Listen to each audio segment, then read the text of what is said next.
क्या करिए, 4 बार के विधायक है, उनके सामने मैं लड़ रहा था। नवाब मलिक साहब थे महाराष्ट्र के मिनिस्टर, वो भी लड़े, 20-20 करोड़ रुपए खर्चा कर दिए और हम लोगों ने खाली 15 लाख रुपए खर्चा किया। कितना पता है आपको? अबू हाशिम आजमी जीत तो गए, हम दूसरे नंबर पर थे, उनको वोट मिला था 54,000, हमको कितना मिला था? 42,000। 20 करोड़ में 54,000, 15 लाख में 42,000। और नवाब मलिक साहब को कितना मिला था? 15,000। समझिए क्यों बता रहा हूं? क्योंकि जो माउथ पब्लिसिटी है, जो लोग मोहब्बत करने वाले हैं, वो हर किसी को हर रोज 10 आदमी को फोन कर रहे हैं, 10 आदमी से मिल रहे हैं कि इसको वोट दीजिए, इसको वोट दीजिए, इसको वोट दीजिए, इसको वोट दीजिए। माहौल बन गया, समझ रहे हैं आप? और इलेक्शन में माहौल बनाना बहुत जरूरी है। और अल्हम्दुलिल्लाह ऊपर वाले का करम है कि भैया का माहौल तो पहले से बना हुआ है। अपना माहौल बनाना नहीं है, उनका माहौल बिगाड़ देना है, समझे कि नहीं? जो हमारे खिलाफ है उनका माहौल बिगाड़ देना है, तो बिगाड़िएगा कि नहीं आप लोग माहौल? हाँ,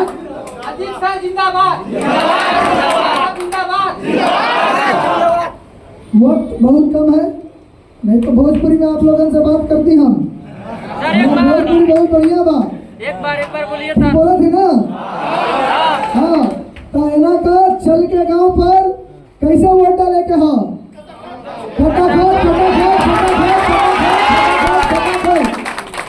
डालिएगा ना आप लोग? चलिए, बहुत बहुत शुक्रिया, धन्यवाद।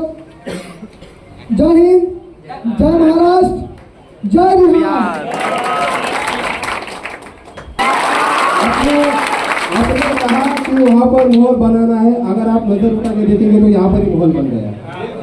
तो आने वाले समय में विधायक जरूर बनेंगे, यहाँ के भाइयों के जो आशीर्वाद यहाँ से मिलेंगे वहाँ पर उनको और नहीं मिलेंगे। तो आगे चल के हम ढाका विधानसभा क्षेत्र के बिहार में जो हमारे पुत्र है राणा रंजीत सिंह, इनसे विनती करेंगे कि वो हमारे भाइयों से संबोधित करेंगे, हमारे भाइयों को मार्गदर्शन करेंगे।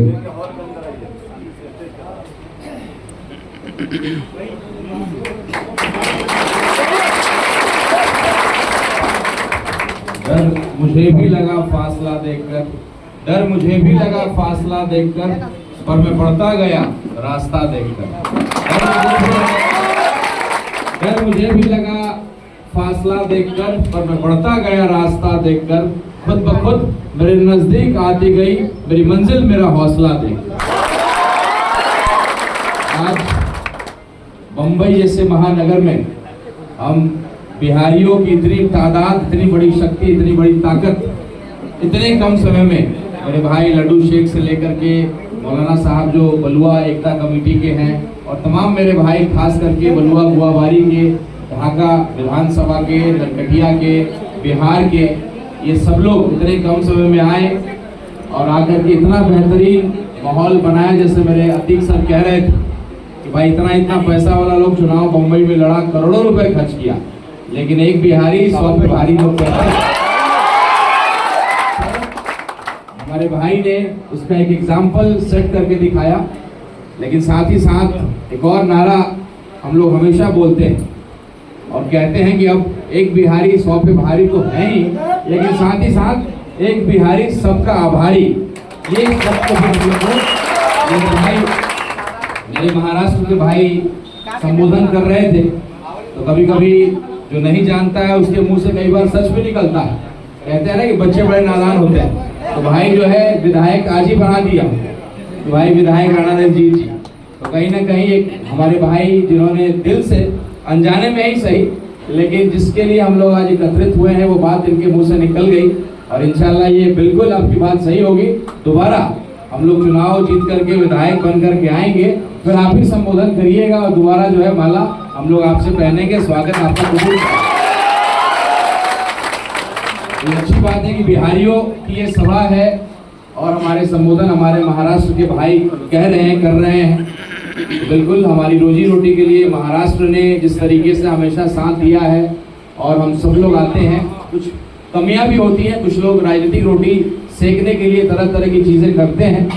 इससे इनकार नहीं किया जा सकता है, लेकिन अगर कोई एक दो लोग गलत हो तो पूरे प्रदेश को या पूरे लोगों को हम लोग गलत नहीं कह सकते हैं। तो महाराष्ट्र ने हम सबको बहुत कुछ दिया है, रोजी रोटी के लिए दिया है, इसलिए बिल्कुल हम लोग जय महाराष्ट्र, जय बिहार और हिंदुस्तान जिंदाबाद का नारा लगाते हैं और लगाते रहेंगे। मैं चाहता था कि मैं बोलूं उससे पहले एक छोटा सा परिचय हम लोग अभी हो सकता था तो होता, और कोशिश भी रहेगी हमारे जितने भी यहाँ भाई हैं कहाँ कहाँ से आए हैं, क्योंकि ये हम लोग राजनीतिक सभा का रूपरेखा इसका नहीं रखना चाहते। हम लोग तो चाहते थे कि आपके कारखानों में जाएं, आपसे मिले। मैं कल से घूम रहा हूँ और यकीन मानिए आँख से आंसू कई बार निकल गया। मेरा एक गांव का व्यक्ति मुझे मिला और छोटा बच्चा था बेचारा, देख करके बेचारा वो रोने लगा।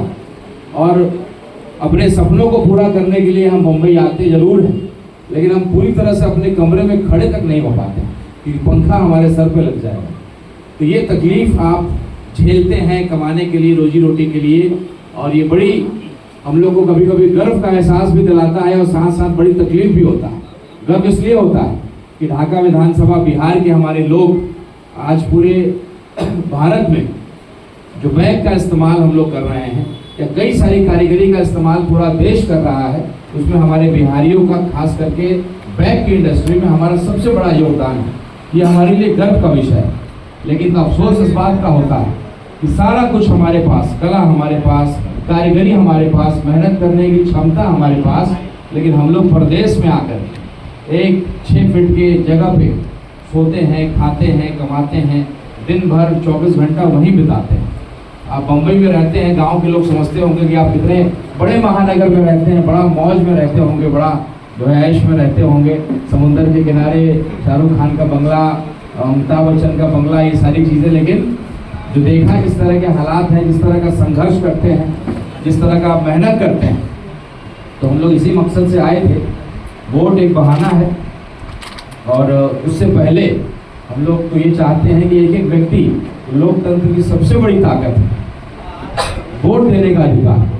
तो आप लोगों में से कितने लोग हैं जिनका वोटर लिस्ट में नाम अभी जुड़ गया है? आपको मालूम है और आप कंफर्म हो चुके हैं कि आपका वोटर लिस्ट में। सबसे पहले तो आइए, कितने लोग वोट देना चाहते हैं बिहार जाकर? पहले हाथ खड़ा करिए। कितने लोग बिहार जाकर के वोट डालना चाहते हैं?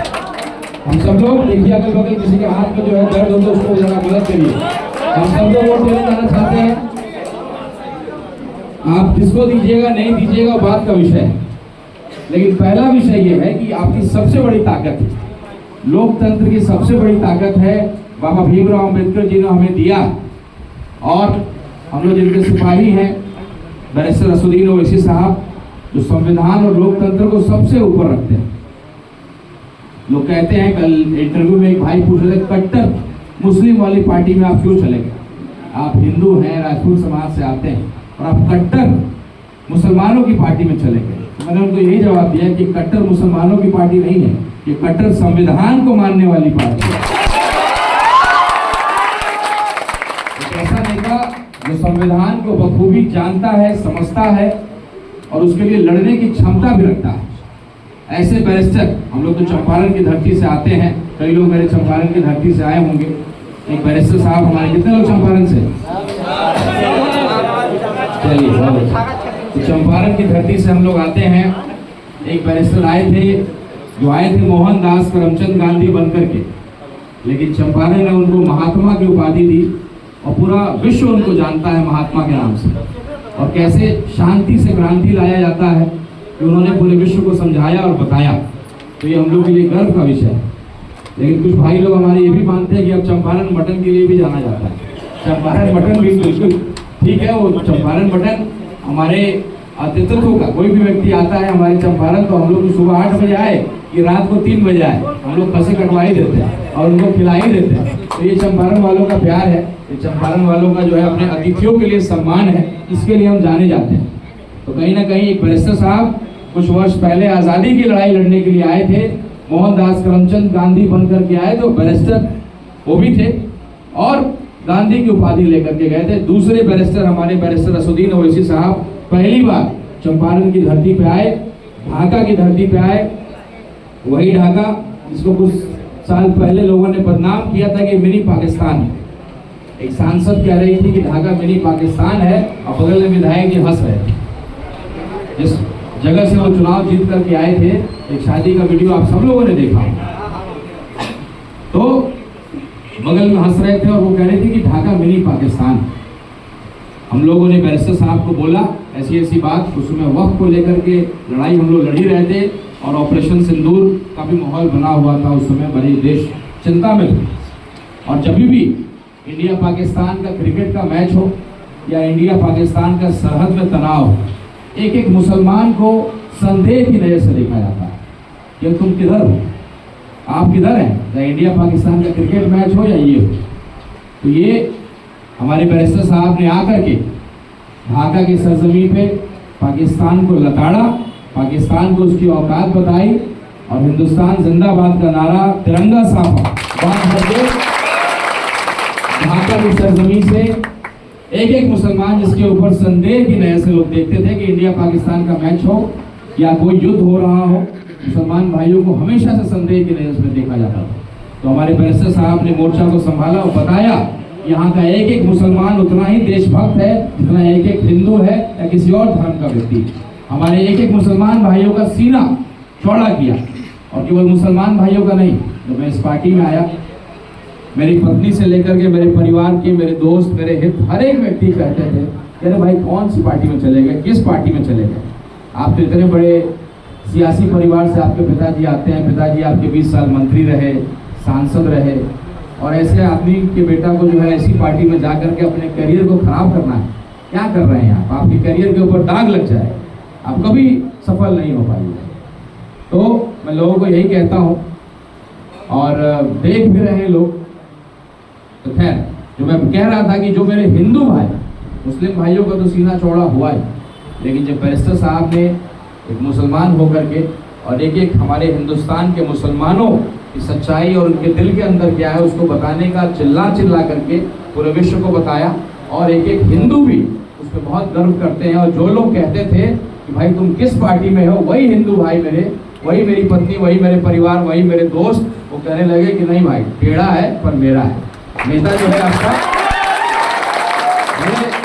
थोड़ा है अंदाज अलग लेकिन टेढ़ा है पर मेरा है। बैरिस्टर साहब को एक एक हिंदुओं ने भी माना कि जब बात देश की आएगी तो देश सबसे ऊपर, संविधान सबसे ऊपर। तो ये हम लोगों को गर्व की अनुभूति देता है कि हम लोग ऐसे नेता के नेतृत्व में काम करने का मौका मिल रहा है, और धीरे धीरे ही सही लेकिन मेरे हिंदू भाइयों को भी समझ में आ रहा है। लोग मदरसों में क्या सिखाया जाता है, क्या पढ़ाया जाता है, ये मीडिया चैनल वाले थोड़ी ना बताएंगे, गोदी मीडिया वाले। तो आप चाहिएगा, आप जब जाइएगा उनके दुआओं को सुनिएगा, किस तरीके से उनके मदरसों में संस्कार को भरा जाता है। आज इस्लामिक लड़के या खास करके जो मदरसे के लड़के होते हैं तो शराब बहुत कम पीते हैं। मैं बैठा था टैक्सी में, एक पुलिस वाला आया जो चेक करता है रात को, उसने देखा कि नहीं ये मुस्लिम है, दाढ़ी है, तो उसने पूछा भी नहीं, मुंह सूंघने की कोशिश भी नहीं। तो ये कहाँ से आया, मदरसों से आया।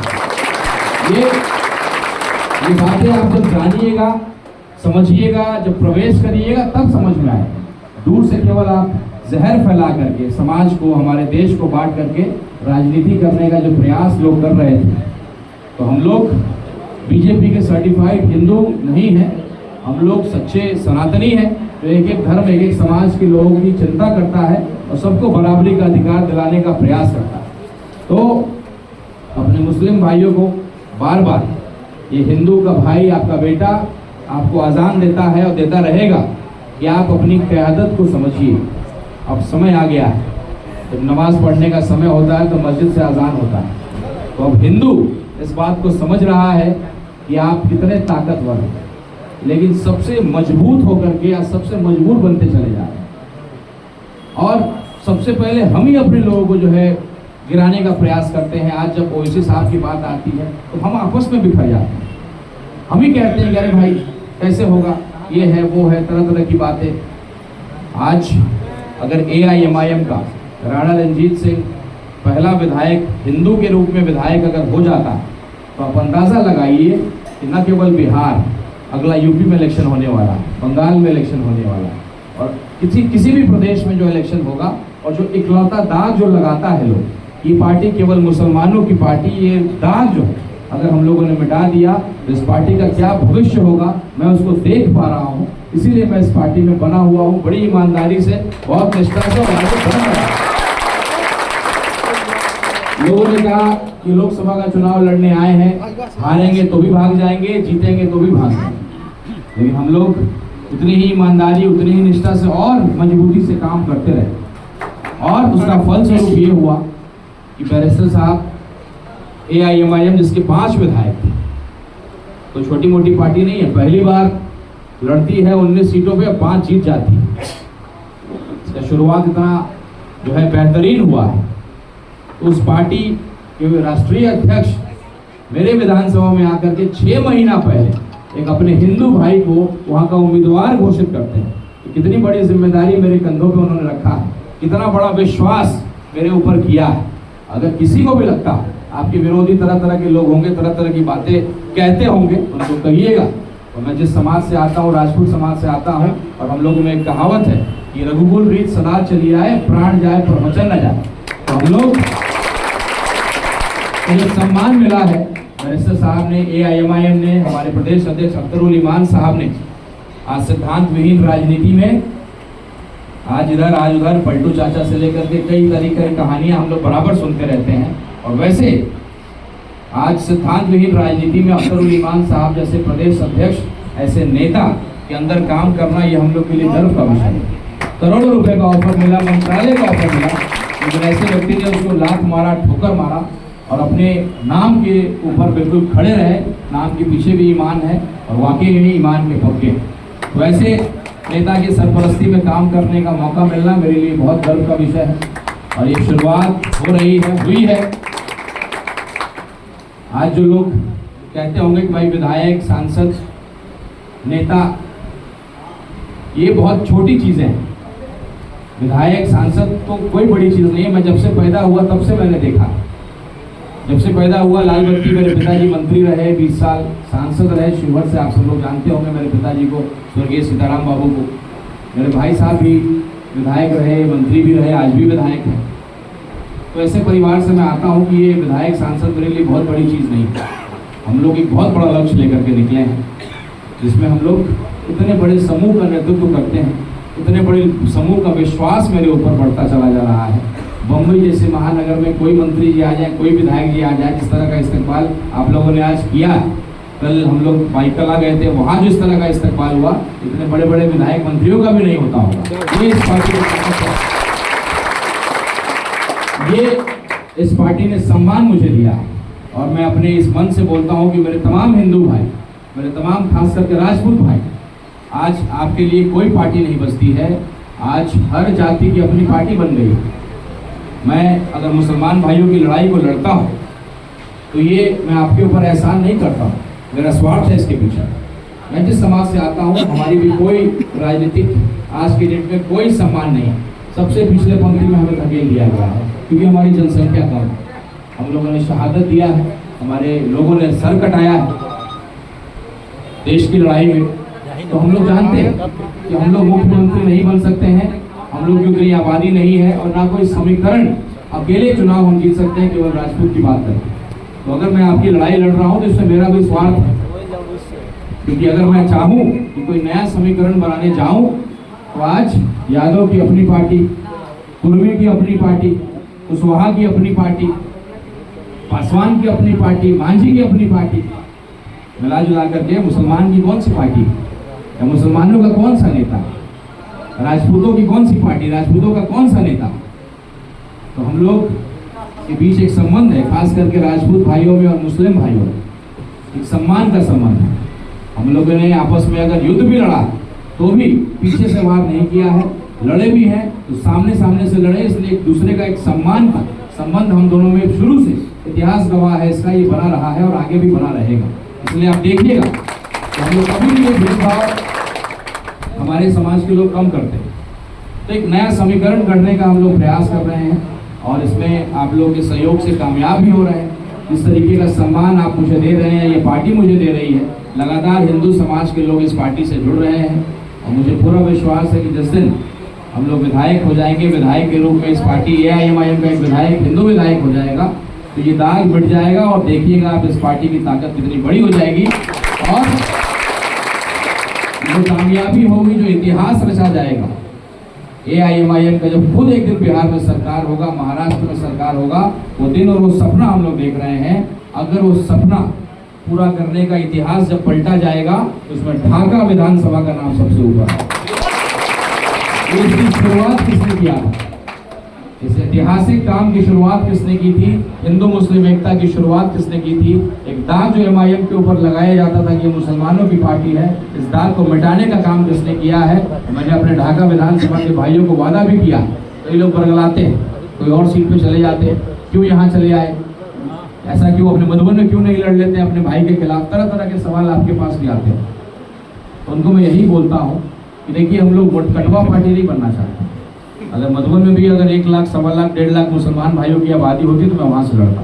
मैं जिस पार्टी से आता हूँ, बेशक इस पार्टी का पिलर जो है वो मुस्लिम समाज है, और पिलर बनने के बाद तब जाकर के सभी धर्म का छत ढलेगा, टाइल्स लगेगा और सजावट होगा। तो पिलर तो मुस्लिम भाई का है।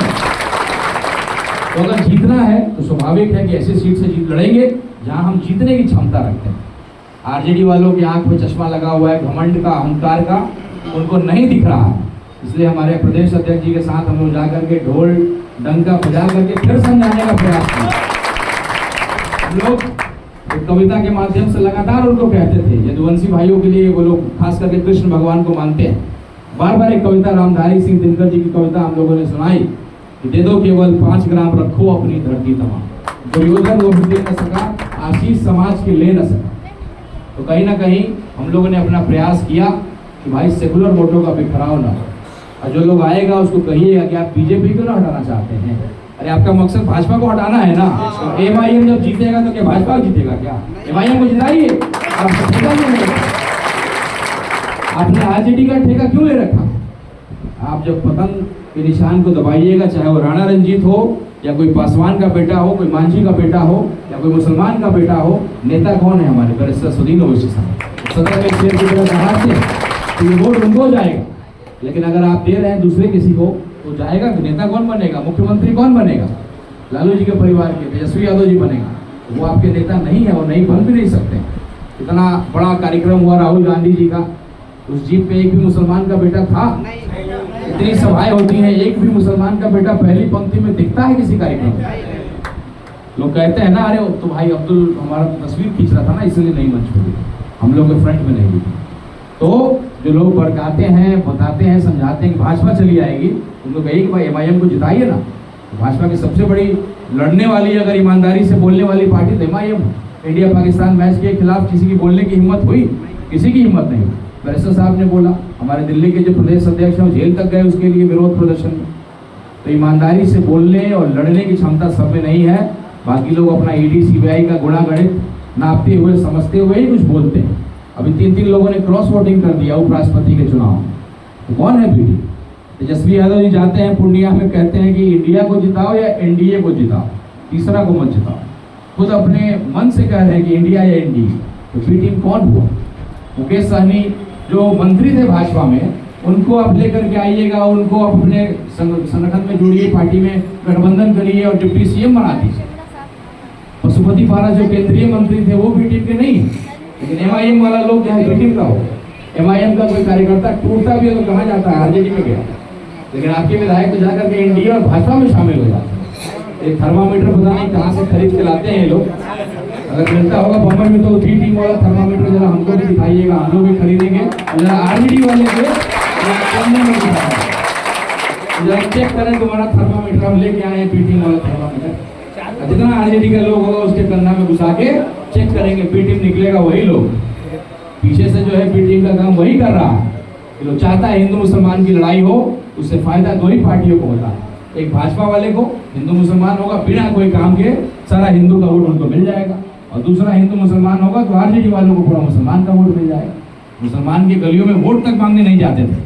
आप लोगों के पास भी फोन आया होगा, पुराने विधायक जी का शायद, कल हम लोग गए थे भाई कला, वहाँ भी फोन आया। तो कब आया? आपको मान सम्मान कब मिला? मैं एक कार्यक्रम में महुआ गया था एक लड़की के पास, उसके उद्घाटन में, विधायक जी ने उनको फ़ोन किया कि भाई आप क्यों बुला रहे हैं? उसने जवाब दिया कि भैया पहली बार तो आप फ़ोन किए, तो राणा रंजीत आए मेरे दरवाजे पे तभी ना आप फ़ोन किए, आज तक आप फ़ोन भी नहीं किया। तो ये सम्मान किसने दिया? ये सम्मान तो राणा रंजीत ने दिलवाया, MIM ने दिलवाया। कम से कम आपने मेरा नंबर लेने की जहमत की और आपने मुझे फ़ोन किया। और उनको हमेशा मैं कहता हूँ कि किसी को लगता हो कि राणा रंजीत, क्योंकि अगर फैसल भाई हमारे यहाँ चुनाव जीते हुए होते तो हम लोग वहाँ से चुनाव नहीं लड़ते। कोई भी अगर मुसलमान विधायक अगर जीता हुआ होता ढाका से तो हम लोग लड़ने नहीं जाते। 1.5 लाख की आबादी जहाँ होती है, हिंदू मुसलमान की लड़ाई होती है, RJD के समीकरण पे आप ढाका से चुनाव हार जाते हैं। और ये सच्चाई है, मुस्लिम भाई कुछ इतने नाराज थे उन्होंने गुस्से में उस पार्टी तक को वोट दे दिया। सच्चाई तो यही, अगर आप जीतने की स्थिति में होते तो शायद हम लोग को कुर्सी नहीं मिलता, ये भीड़ यहाँ इकट्ठी नहीं होती। तो हम लोग बहुत बड़ी तस्वीर को देख रहे हैं, बड़ा इसको खड़ा करना चाह रहे हैं।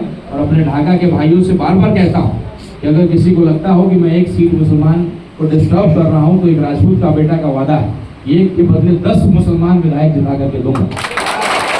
आप लोगों ने जिसने एक हिंदू विधायक को जिता दिया, आप ही लोग तो कहते हैं केवल मुसलमानों के वोट से जीत जाइए। जब कोई आता है MIM का टिकट लेकर के तो आप ही तो कहने वाले हैं, मुस्लिम भाई तो कहने वाले हैं कि खाली मुसलमान के वोट से जीत जाइएगा।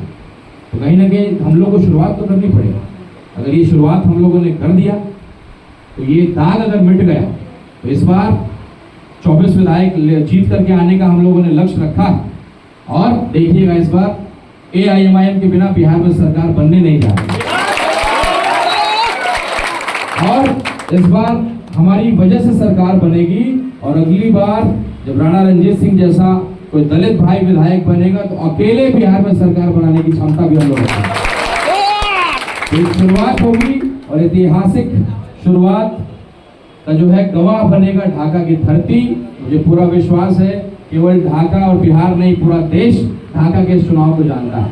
मेरे कई भाई लोग आपके चूंकि बाहर में रहते हैं, कई लोगों ने कहा कि भैया मैं यूपी में बैठा हुआ था, पान की दुकान में चर्चा हुई, मैंने पूछा, उन्होंने पूछा कहाँ घर है, हमने बोला ढाका। अरे राणा रंजीत सिंह वाला ढाका।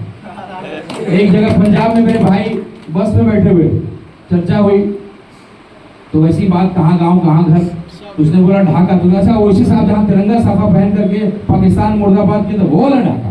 तो ये पहचान ढाका की ये केवल एक शुरुआत है। और हम लोग मुंबई जिस मकसद से आए थे, 2 मकसद था। एक कि मेरे सभी भाई वोटर लिस्ट में अपने नाम को जुड़वा लीजिए। किसी भी मेरे भाई का वोटर लिस्ट में नाम नहीं जुड़ा है तो मेरी जिम्मेदारी है, आप केवल उसकी जानकारी मुझे दीजिए, नाम मुझे दीजिए। आपको मुंबई से आने की जरूरत नहीं है, आपका भाई वहाँ खड़ा है, BLO का कॉलर पकड़ करके आपका नाम वोटर लिस्ट में डलवाएंगे। और अभी हमने यात्रा भी निकाला था, एक BLO को जाकर के गुलाब का फूल दिया, प्रणाम किया, आग्रह किया और चेतावनी भी दिया कि गुलाब का फूल लेकर के आए। अगर मेरे एक भी भाई का वोटर लिस्ट से नाम कटा तो हजारों की संख्या में कांटा वाला फूल आपके दरवाजे पे और तब आपके पास कोई सवाल का जवाब नहीं देने में बनेगा। अगर नहीं हो पा रहा है BLO का जवाब दे जिम्मेदारी, तो इस्तीफा दीजिए, किसी और को BLO बनाए। हम लोगों ने इसको सुनिश्चित किया है। 78,000 मेरे भाइयों पे, खास करके मुस्लिम भाइयों पे, दलित भाइयों पे, महिलाओं पे आपत्ति डाल करके वोटर लिस्ट से नाम काटने की साजिश हो रही है।